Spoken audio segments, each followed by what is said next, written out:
సంబంధించి పూర్తి సమాచారం మా ఎగ్జిక్యూటివ్ ఎడిటర్ అజిత గారిని అడిగి తెలుసుకుందాం. లైవ్ లో సిద్ధంగా ఉన్నారు. అజిత గారు, ఈ లోగో అలాగే తెలంగాణ గీతంలో కొన్ని పదాలు లైన్లు మార్పులకు సంబంధించి బీఆర్ఎస్ చాలా గట్టిగానే విమర్శలు మొదలుపెట్టింది. అలాగే ఇప్పుడు చార్మినార్ దగ్గర కూడా కేటీఆర్ అలాగే బీఆర్ఎస్ శ్రేణులు చేరుకొని ఆందోళన వ్యక్తం చేస్తున్న తీరు మనం చూస్తున్నాం. ఎలా చూడాలంటారు? జరుగుతున్నటువంటి ఈ తంతును అసలు ఎలా చూడాలి? ఎవరి వాదన ఎలా ఉంది? ఎవరు దేనికోసం ఆలోచిస్తున్నారంటారు అసలు ఇక్కడ?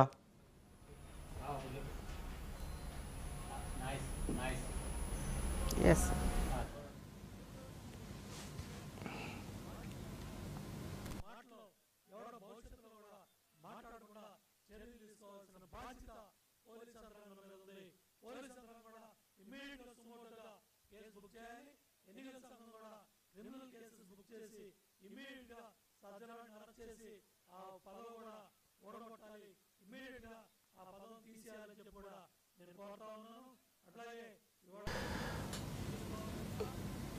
తెలంగాణ ఈ లోగోకు సంబంధించి మరియు తెలంగాణ గీతానికి సంబంధించి మార్పుల విషయంలో తెలంగాణ సర్కార్, కాంగ్రెస్ సర్కార్ చేస్తున్నటువంటి కసరత్తుకు సంబంధించి బీఆర్ఎస్ తీవ్ర అభ్యంతరాలు వ్యక్తం చేస్తుంది. ఈ నేపథ్యంలో కాకతీయ కళాతోరణం మరియు చార్మినార్ లోగోలో లేకపోవడం పట్ల తీవ్ర అభ్యంతరం, నిరసన వ్యక్తం చేస్తూ చార్మినార్ వద్ద, ముఖ్యంగా చార్మినార్ను తొలగించడం అంటే హైదరాబాద్ ప్రజల్ని అవమానించినట్లే అంటూ బీఆర్ఎస్ నాయకులు పెద్ద ఎత్తున విమర్శలు చేస్తూ ఆందోళనకు దిగినటువంటి పరిస్థితి మనకు కనిపిస్తుంది. భారీ ఎత్తున కేటీఆర్ మరియు బీఆర్ఎస్ శ్రేణులు అక్కడికి చేరుకున్నారు. చార్మినార్ వద్దకు చేరుకుని అక్కడ ఆందోళన వ్యక్తం చేస్తున్నటువంటి పరిస్థితి మనం చూస్తున్నాం. పూర్తి సమాచారం మా ఎగ్జిక్యూటివ్ ఎడిటర్ అజిత గారిని అడిగి తెలుసుకుందాం. అజిత గారు, ఈ లోగోకు సంబంధించి అలాగే తెలంగాణ గీతానికి సంబంధించి జరుగుతున్నటువంటి తంతు మనం చూస్తూనే ఉన్నాం. ఈ నేపథ్యంలో అసలు ఈ లోగో డిజైన్ విషయంలో సమస్య ఎక్కడొచ్చింది? ఎందుకని కాంగ్రెస్ సర్కార్ ఈ మార్పులకు పూనుకుంది? అలాగే బీఆర్ఎస్ ఏమంటుంది? ఎవరి వాదనలు ఎలా ఉన్నాయి? ఎవరు దేనికోసం ఆలోచిస్తున్నారు అసలు? నందు, అంటే ఇది మొత్తం కూడా ముఖ్యంగా ఇటు లోగో మార్పుకి సంబంధించి ప్రధానంగా ఇటు కాంగ్రెస్ పార్టీ ఆ మార్పుకి సంబంధించి వాళ్ళు నిర్ణయాన్ని తీసుకోవడానికి కారణం అటు చార్మినార్ కానీ, అదేవిధంగా ఎందుకంటే చార్మినార్ గోల్కొండ నవాబులు ఆ రోజు కట్టించిన కట్టడం, అదేవిధంగా కాకతీయ కళాతోరణం అనేది కాకతీయ రాచరికపు వైభవాన్ని సూచించే కళాతోరణం. ఇప్పటికి కూడా ఆంధ్రప్రదేశ్లోనే కాదు, సౌత్ ఇండియాలో ఒక రకంగా కాకతీయ డైనెస్టీ అంటే అది మొత్తం కూడా దాదాపు మన మొత్తం అంటే నార్త్ ఇండియా కంటే కూడా చరిత్ర మొత్తాన్ని కానీ, పరిపాలన కానీ, అనేక అడ్మినిస్ట్రేటివ్ పరిపాలనా సంస్కరణలు కానీ ఇవన్నీ తీసుకొచ్చిన చరిత్ర కాకతీయ డైనెస్టీకి ఉంది. దాంతోపాటు ముఖ్యంగా చార్మినార్కి సంబంధించి కూడా మనందరికీ తెలుసు, ఒకప్పుడు గోల్కొండ చుట్టూ కూడా ప్లేగ్ వ్యాధి వచ్చినప్పుడు ఖచ్చితంగా ఇక్కడి నుంచి సిటీని షిఫ్ట్ చేయాలి అని అనుకున్నప్పుడు ఆ రోజు కులీ కుతుబ్ షా చార్మినార్ని కట్టి ఆ చుట్టూ కూడా భాగ్యనగరాన్ని, ఆ చుట్టూ నగరాన్ని డెవలప్ చేశారు. ఇది ఈ రెండిటికి సంబంధించి. అయితే ఎప్పుడు కూడా చిహ్నంలో, రాష్ట్రానికి సంబంధించిన చిహ్నంలో రాచరికపు ఆనవాళ్లు ఉండొద్దు అని అంటూ, అదేవిధంగా తెలంగాణ రాష్ట్రం అనేది అమరుల త్యాగాల రక్తంతో పునీతమై వచ్చిన రాష్ట్రం కాబట్టి ఖచ్చితంగా అమరవీరుల త్యాగాలకు సంబంధించిన చిహ్నం అందులో ఉండాలి అని అనేది ఈరోజు కాంగ్రెస్ పార్టీ నిర్ణయించింది. దానికి అనుగుణంగానే అమరవీరుల స్తూపాన్ని అందులో చిహ్నంగా ఉంచారు. దాంతోపాటు ముఖ్యంగా అశోకుడి 3 సింహాలు ఇక్కడ, ఇది ఒకటి తెలంగాణ చరిత్ర. ఇటు టీఆర్ఎస్ కూడా అభ్యంతరం, రాచరికపు చిహ్నాలు వద్దు అన్నప్పుడు అశోకుడి స్తూపం ఎందుకు పెట్టారు అని చెప్పి, సరే అశోకుడి స్తూపం అనేది అది ఏ బిల్డింగ్ కాదు, ఏది కాదు, 3 సింహాల్ని ఆ రోజు అశోకుడు ధర్మము, సత్యము వీటన్నిటినీ సమానంగా రాజ్యంలో ఉండాలి అని అనేది అశోకుడి ఆ రోజు సిద్ధాంతం. అయితే తర్వాత మన దేశం అంటే భారత జాతీయ ప్రభుత్వం, ఇండియన్ గవర్నమెంట్ ఆ 3 సింహాల్ని 3 కూడా సమానంగా, ఒకటి జ్యుడిషియరీ, అదేవిధంగా ఒకటి బ్యూరోక్రసీ, దాంతోపాటు శాసన వ్యవస్థ, ధర్మ వ్యవస్థ, అదేవిధంగా ఇటు అడ్మినిస్ట్రేషన్, పాలనా వ్యవస్థ, ఈ 3 కూడా సమానంగా బ్యాలెన్స్గా నడవాలి ఏ ప్రజాస్వామ్యంలో అనే ఒక ఉద్దేశాన్ని, దానికి ఆ సింబల్గా 3 సింహాలని అక్కడ పెట్టారు. ఈ నేపథ్యంలోనే ఆ అశోకుడి స్తూపం, ఎందుకంటే అశోకుడి ధర్మం అనేది ఖచ్చితంగా సరే పరిపాలనా సంస్కరణల్లో ఇప్పటికీ కూడా మనం ఒక మంచి రాజు ఎవరు అని అంటే చక్రవర్తి, అందులో లౌకిక వ్యవస్థ, ఈరోజు మనం చెప్పుకునే లౌకిక వ్యవస్థ, మతాలకు అతీతంగా ధర్మం అనే ఒక ధర్మ వ్యవస్థని తీసుకొచ్చి ముందుకు నడిపిన ఒక గొప్ప చక్రవర్తిగా మనం అశోకుడిని చూస్తాము.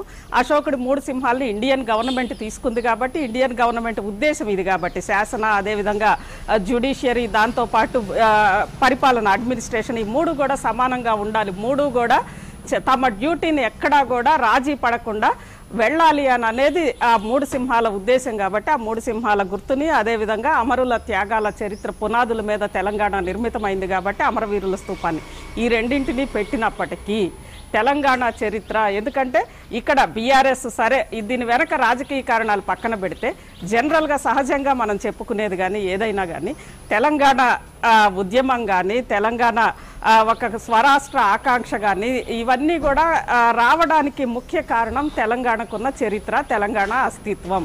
ఈ అస్తిత్వం అనేది ఆ రోజు కాకతీయ కళా వైభవం కానీ లేదంటే చార్మినార్ కానీ ఇవన్నీ కూడా తెలంగాణ అస్తిత్వానికి సూచనలు, చిహ్నాలు.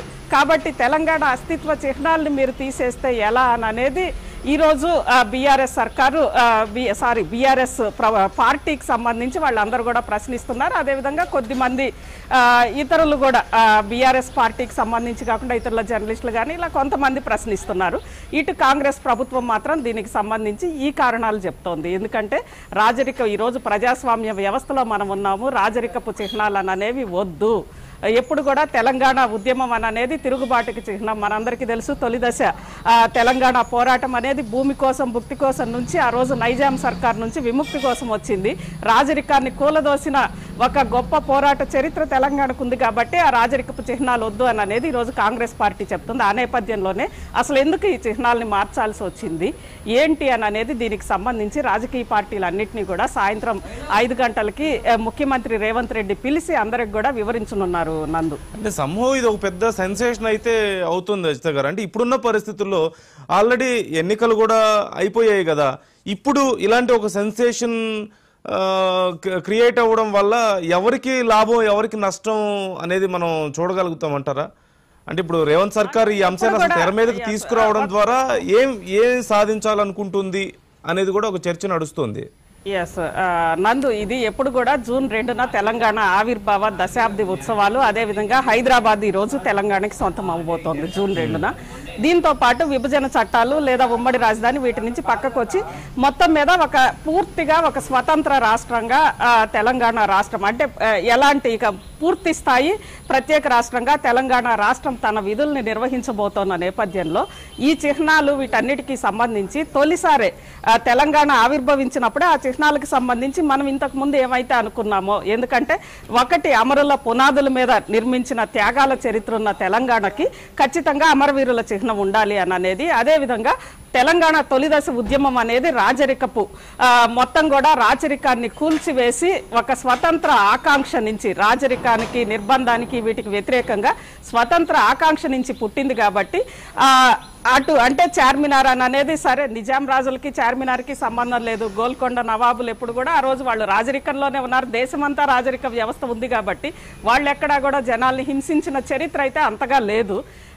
అంటే ఇప్పటి వరకు కూడా చరిత్రలో మనం వాళ్ళు ఎవరు సామాన్యుల్ని హింసించారని కానీ లేదంటే రజాకారులు వచ్చారని కానీ అలాంటి చరిత్ర ఏమీ లేనప్పటికీ కూడా రాజరిక పానవాళ్ళు ఉండొద్దు అని అనేది ఈరోజు ఆ రోజు అంటే ఉద్యమం తర్వాత తెలంగాణ రాష్ట్రం వచ్చిన తర్వాత చిహ్నాల సందర్భంగా ఆ రోజే ఈ డిమాండ్ వచ్చింది. ఇక్కడ ఇంకొకటి కూడా ఉంది నందు, ఇందులో అనేకం ఉన్నాయి. ఎందుకంటే ఆ రోజు కేసీఆర్ సర్కార్కి కూడా ఇలాంటి అంశాలు అనేకం ఉన్నాయి. ఆ చిహ్నాల మీద ఆ రోజు కేసీఆర్ సర్కార్ని ప్రశ్నించింది అమరవీరుల చిహ్నం ఎక్కడా, అమరుల త్యాగాల ఫలితమైన తెలంగాణ చిహ్నంలో అమరవీరుల చిహ్నం ఎక్కడా అని అనేది ఆ రోజు ప్రశ్నించారు. అదేవిధంగా అశోకుడికి సంబంధించి ఆ 3 సింహాలు అనేది ఇక్కడ కూడా ఆ రోజు తెలంగాణ రాష్ట్రంలో కూడా చరిత్రలో పాత తరపు చరిత్రలో అశోకుడి సామ్రాజ్యం కానీ లేదంటే ఆ తర్వాత వచ్చిన ధర్మం కానీ అదంతా కూడా తెలంగాణ నుంచి దక్షిణాది వరకు కూడా వెళ్ళింది.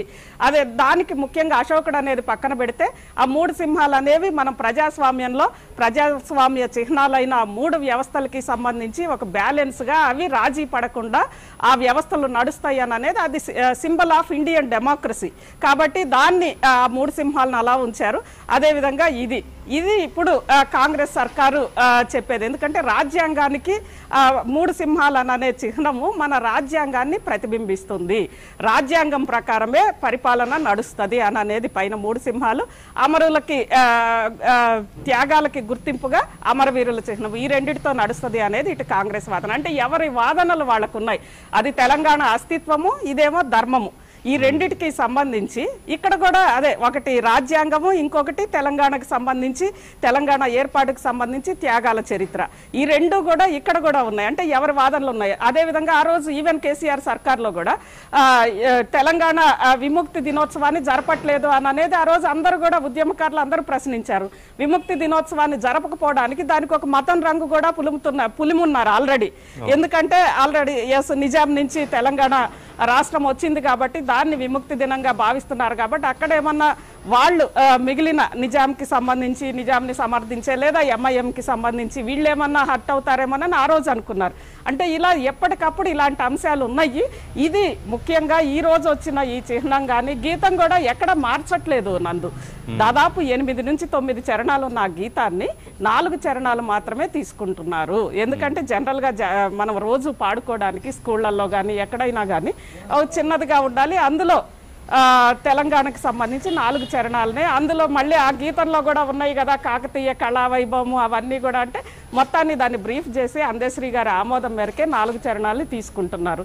ఇది ఇప్పుడు జరుగుతుంది. సరే, దీన్ని బేస్ చేసుకొని సెంటిమెంట్ రగుల్చుదామా, ఇంకొకట అంటే నిజంగానే జనం అందరూ కూడా భావిస్తే అన్యాయం జరిగింది, మనకి కాకతీయ కళాతోరణం ఉండాలి, చార్మినార్ ఉండాలి అని జనం అంతా భావిస్తే ఖచ్చితంగా బీఆర్ఎస్ వాదనకి జనం సపోర్ట్ చేస్తారు. లేదు, ప్రభుత్వం చెప్తోన్న అంశాలు ఒకటి రాజ్యాంగము, ఇంకొకటి తెలంగాణ అమరుల చిహ్నం అని అంటే ఖచ్చితంగా ప్రభుత్వానికి జనం జై కొడతారు నందు. రైట్ చూద్దాం అజిత గారు ఎలా ఉండబోతుంది మరి ఈ పోరాట ఫలితం బీఆర్ఎస్ది అనేది. Thanks for the information. మొత్తం మీద రాచరిక ఆనవాళ్లు లేకుండా చేస్తాను అంటూ రేవంత్ రెడ్డి చేస్తున్నటువంటి ప్రయత్నంలో భాగంగా లోగోలో మరియు సాంగ్లో చేస్తున్నటువంటి చిన్న మార్పులు మనం చూస్తున్నాం. మరోవైపు అధికారంలోకి వచ్చిన మొట్టమొదటి స్టెప్ కూడా మనం చూసాం. ఏదైతే ఈ ప్రజాభవన్, అప్పుడు కేసీఆర్ గారు ఉన్నటువంటి ఆ హౌస్ని ప్రజాభవన్ పేరు మార్చి తెలంగాణ ప్రజలకు అంకితం చేసి అక్కడ ప్రజా దర్బార్ నిర్వహించి తీరు మొత్తం మనం చూస్తూనే ఉన్నాం. ఈ నేపథ్యంలోనే ఈ రాచరికపు ఆనవాళ్ళు ఇంకా ఉండకూడదు అని చెప్పేసి ఇటు లోగోలోను సాంగ్లోను జరుగుతున్నటువంటి మార్పులు కూడా చూస్తున్నాం.